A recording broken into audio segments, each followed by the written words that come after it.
जय श्री केदार हर हर महादेव। दोस्तों, मेरा नाम है अमित और मैं हूं अभी केदारनाथ में। दरअसल आज जो है ना, केदारनाथ का मौसम बड़ा अच्छा हो रखा है, धूप खिली हुई है और जिस दिन ऐसी धूप खिलती है ना, उस दिन हमारे काम शुरू हो जाते हैं।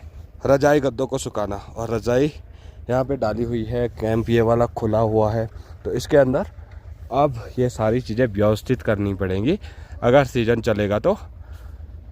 और मौसम कितना अच्छा हो रखा है। आज जो है हमारे पीछे बिल्कुल सामने मेरू सुमेरु दोनों पर्वत दिख रहे हैं और बड़ा प्यारा जो है आज का नज़ारा हो रखा है। और आसमान पे कहीं भी बादल देखने को नहीं मिल रहे, ऐसे छोटे छोटे कहीं कहीं पे। और ये देखो, पता केदारनाथ में क्या होता है, जैसे ही धूप लगती है, धूप को नज़र भी लग जाती है। अभी देखो, हम सोच रहे थे आज बढ़िया धूप खिली हुई है, यहाँ से बादल आ चुके हैं और इस वाले कोने से, बाकी कहीं से नहीं आ रही है। वासुकी वाले टॉप से थोड़ा थोड़ा बादल आ रहे हैं। तो मौसम कुछ ऐसा है। बाकी जो है अपना काम करते हैं, जो आज का काम है।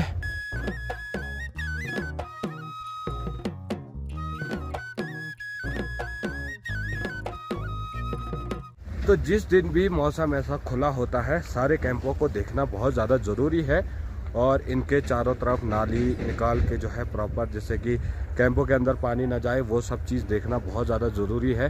तो इसीलिए आज का जो दिन है वो कुछ ऐसा शुरू होता है कि हम जो है उठ के अपनी सारी चीज़ों को मेंटेन करते हैं, देखते हैं कौन सी चीज़ कहाँ पे है, कैसे कैसे नाली बनानी है, कैसा कैसा करना है। तो वही सारी चीज़ें आज मेंटेन हो रही हैं, मतलब मैनेज हो रही हैं और मैनेज करने की कोशिश भी कर रहे हैं, क्योंकि इतने दिनों से कंटिन्यू बारिश, बदलता मौसम, ये सारी चीज़ें थी जिसकी वजह से रजाई वगैरह प्रॉपर नहीं सूख पा रही थी।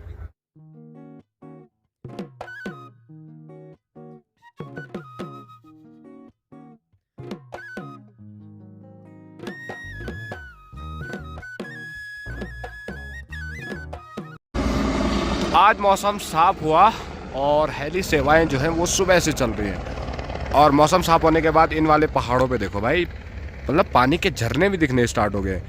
और क्योंकि ऐसा होता है ना, जब मौसम ख़राब रहता है, बारिश रहती है, तब हम लोग केवल कैंपों के अंदर ही रहते हैं, क्योंकि ठंडा होता है, ठंडे में बाहर क्या करना है। और आज जैसे ही मौसम खुला, हम लोग जो है बाहर घूम रहे हैं, टेंटों के आसपास बैठे हुए हैं, सारी व्यवस्थाएं देख रहे हैं। तो ऐसे में हमें क्या दिखता है ना, कि हमारे जो सामने वाले पहाड़ हैं उन पे कुछ ना कुछ नया दिख रहा रहता है, जैसे नए झरने निकल रहे हैं। बड़ी खूबसूरत आज केदारनाथ घाटी बड़ा खूबसूरत लग रहा है वैसे, क्योंकि बहुत दिनों बाद ऐसी चिलचिलाती धूप दिख रही है ना। जब तक धूप आती है, धूप चली भी जाती है, तब हम उठते हैं जब हम कुछ काम करने का सोचते हैं, तब तक बारिश आ जाती है। तो आज सब चीज़ मैनेज हो गई भाई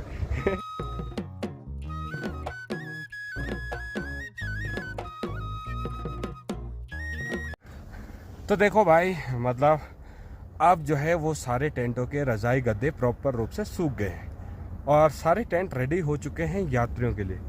ये वाला जो टेंट है ये भी रेडी हो गया है, लाइट भी इसमें कंटिन्यू चल रही है, चार्जिंग पॉइंट वगैरह सारी फैसिलिटी है। और बहुत बहुत शुक्रिया दीपक भाई मदद करने के लिए। दीपक अंडारी भी जो है मेरी मदद कर रहा है तब से। और हेली सेवाएं, अभी जो समय हो रहा है वो हो रहा है 3:45 बजे और हम लोग फिर से टहलने के लिए निकल चुके हैं। शाम के टाइम ऐसे बुग्यालों के बीच और चारों तरफ कोहरा ही कोहरा, मज़ा तो काफ़ी आ रहा है। इस तरफ हवा चल रही है, इस तरफ हवा चल रही है और यहाँ बीच में कहीं भी कोहरा नहीं है। और ये जो नज़ारा है ना, ये बड़ा प्यारा लग रहा है।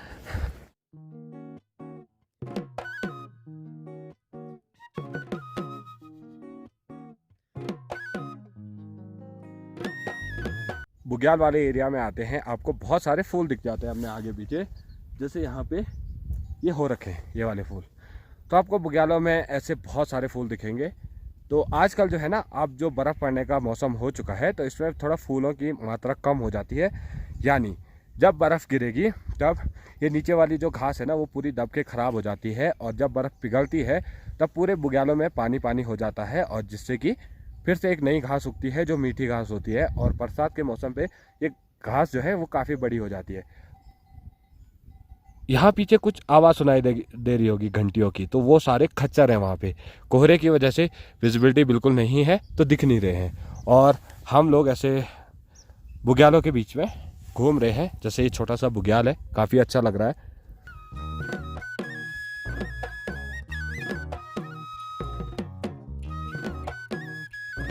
तो दीपक कंडारी यहाँ पे फूल तोड़ रहा था और मैंने डरा दिया दीपक।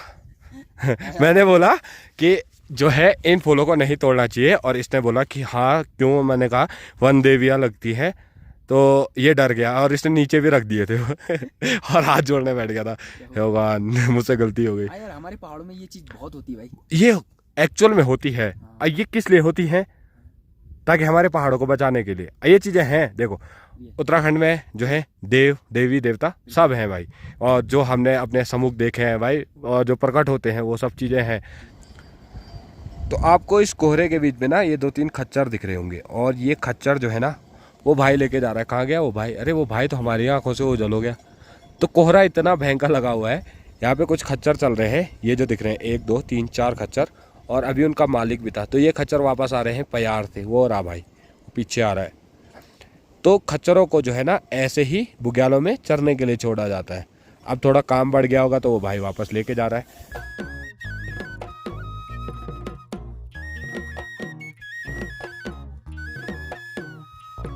अभी जो है हम हैं वो बाबा भैरवनाथ जी के मंदिर के जस्ट सामने है, और थोड़ा थोड़ा मौसम साफ हो चुका है और कोहरा जो है वो कंटिन्यू आ रहा है। अभी एक बार फिर से जो है पीछे पहाड़ दिख रहे हैं, मेरू सुमेरु पर्वत दिख रहे हैं, बंद हो चुके हैं। तो सुबह जो मौसम हुआ था वो बड़ा प्यारा मौसम हुआ था। धूप लगी थी, चारों तरफ के नज़ारे बड़े प्यारे दिख रहे थे। आसमान पे केवल 1-2 बादल दिख रहे थे, और शाम होते होते मौसम देखो कैसा हो गया है। चारों तरफ जो है वो केवल कोहरा ही कोहरा है, और यहाँ पे बीच में जो केदार घाटी है ना वो केवल आपको साफ दिख रही होगी, क्योंकि कोहरा अभी यहाँ से आ ही रहा है। और अभी देखते देखते ये वाली घाटी भी पूरी छुप जाएगी। बिल्कुल जो हमारे सामने पे है वो बाबा भैरवनाथ जी का मंदिर है, और कुछ श्रद्धालु बाबा भैरवनाथ जी के मंदिर पे जो है वो दर्शन करने आ रहे हैं।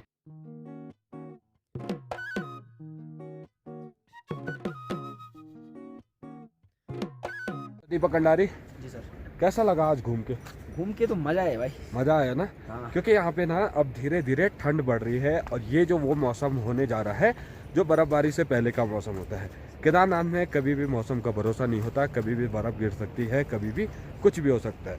और हम लोग जो है आप अपने कैंपों की साइड जा रहे हैं, क्योंकि ठंडा भी बढ़ चुका है और धूप भी चली गई है। वैसे धूप तो सुबह थी, बहुत बढ़िया धूप थी। यहाँ पे बहुत सारी भेड़ें जो हैं वो प्यार से चर के यहाँ पहुँच चुकी हैं। ये देखो कितनी सारी, अब वहीं पे चल के दिखाते हैं आपको भेड़ें। तो यहाँ पे बहुत सारी भेड़ें जो है वो प्यार से चर के आ चुकी हैं, और ये अब जो है धीरे धीरे नीचे अपने गांव वाले साइड जाने के लिए तैयार हैं, क्योंकि ठंडा जो मौसम है, और इन्होंने जो है ना पूरे बुग्याल की घास चर ली है। और इनकी ऊन देखो कितनी बड़ी हो रखी है, और यहाँ पे बहुत सारी भेड़ें हैं।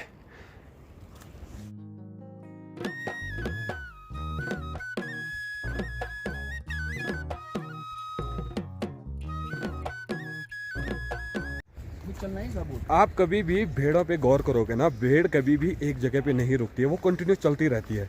चलते चलते चलते चलते घास खाती रहती है। इनकी एक खासियत भी रहती है। हाँ? अगर एक ने कहीं छलांग मार दी ना, कूद लिया, ये खाली बोलने की बातें हैं भाई। ये खाली कहावतों तक ही ठीक है, लेकिन ऐसा कुछ नहीं होता है भाई। मतलब भेड़ भी वो भी जानवर है, उन पर भी दिमाग है, वो भी देखते हैं।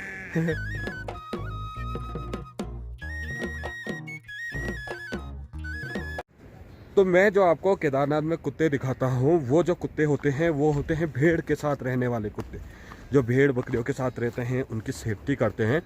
क्योंकि बुग्यालों में ऐसा नहीं है कि केवल आपको, मतलब ऐसा नहीं है कि जानवर नहीं दिखेंगे, जंगली जानवर नहीं होंगे या केवल भेड़ होंगी। तो बुग्यालों में भी बहुत प्रकार के जानवर होते हैं, जैसे लेपर्ड होते हैं, लोमड़ियाँ होती हैं। यहाँ पे जानवर बहुत ज़्यादा होते हैं, ऐसा नहीं है जंगली जानवर नहीं होते, हर किस्म का जानवर होता है। लेकिन वो लोग हमारी आंखों के सामने बहुत कम आते हैं, क्योंकि बुग्यालों में तो ऐसा है कि आना जाना तभी होता है या तो जब पलसी लोग अपनी भेड़ों को लेके बुग्यालों की तरफ जाते हैं, या फिर आप ऐसे केदारनाथ ट्रैक करते हो या कोई ट्रैक करते हो, तभी आदमी बुग्यालों की तरफ जाता है। वैसे बुग्यालों वाली जो लाइफ होती है वो बड़ी शांति वाली लाइफ होती है। यहाँ पे जानवर वगैरह बड़े आसानी से घूमते रहते हैं। तो इसी वजह से जो है जानवर होते हैं, और वो कुत्ते जो हैं उन जानवरों से, इन भेड़ों की और बकरियों की रक्षा करते हैं।